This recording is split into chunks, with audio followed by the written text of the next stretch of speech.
turn to the renowned activist and author Naomi Klein. Naomi, very good to see you tonight. Very striking election. Just a sort of something that's been puzzling me. Why did Donald Trump continue to poll so well among Americans on very low incomes? I mean, reinforcing, his votes among white voters on low incomes, and in fact picking up significant numbers of Latinos at the same time. I mean, that bit of it was really quite extraordinary, wasn't it?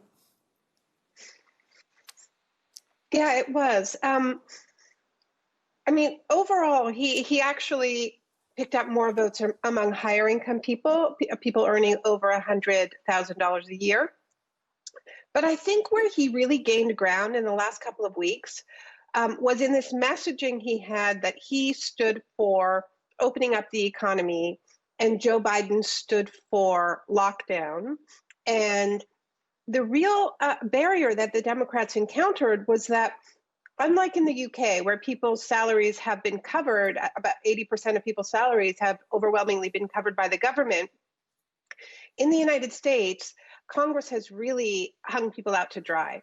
And so a lot of low-income people, while they may understand the risks of COVID, also understand the risks of hunger, also understand the risks of having no health care in this very brutal American system. And so this is the task for Democrats, is how to deal with the fact that for the voters who ranked economy as their number one issue, and that was around 30% of people who cast ballots, more than any other issue, more than the pandemic, more than health care. People said they were voting because of the economy. And of those people, 82% of them voted for Trump. That is a crisis for a political party that makes claims of representing working people. And that's why you're seeing this kind of infighting within the Democratic Party. I want to pick up on that and also what the lessons are in respect of the future of Trumpism and populism and indeed the left in just a few moments. Don't go away. Lots more from Naomi Klein and from Ken. Welcome back. The distinguished American writer and campaigner Naomi Klein is still with me. Naomi, what are the lessons for the left of this election? Democrats picked a centre-ground candidate, didn't do quite as well as I think many Democrats hoped.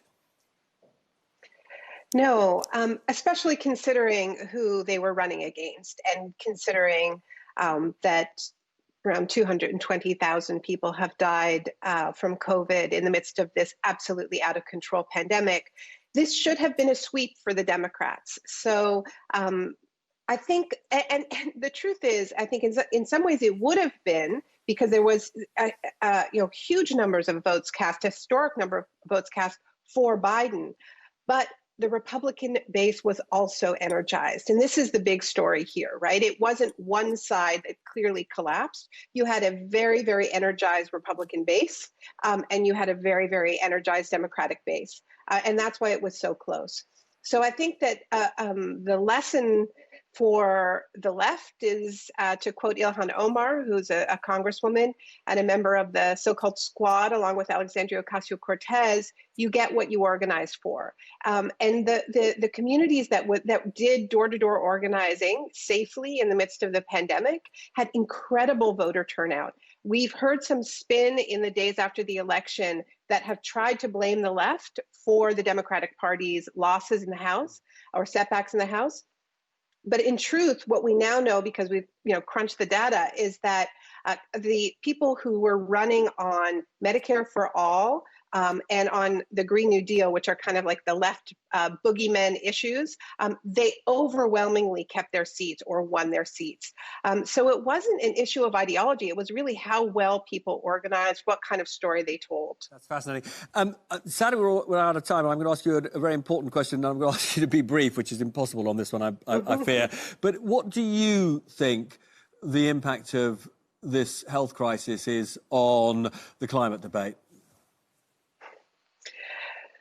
Well, it's hard to be brief, but look, Joe Biden, I think, has done a very good job of naming the fact that we aren't just facing one crisis, we're facing four: COVID, climate, racial injustice, and an economic collapse. And he will only succeed if he can advance an agenda that solves multiple crises at the same time. So we have to figure out how to fight this health pandemic in a way that lowers emissions, so investing in low carbon sectors and creating huge numbers of jobs, and doing it in the communities that are overwhelmingly Black and Brown communities that are on the front lines of police violence and have really been discarded. So this is a tough job, there is no doubt, but it requires that kind of holistic thinking, not just kind of making a list and checking things off. Naomi, it's been a great pleasure talking to you. I hope you will join us again soon.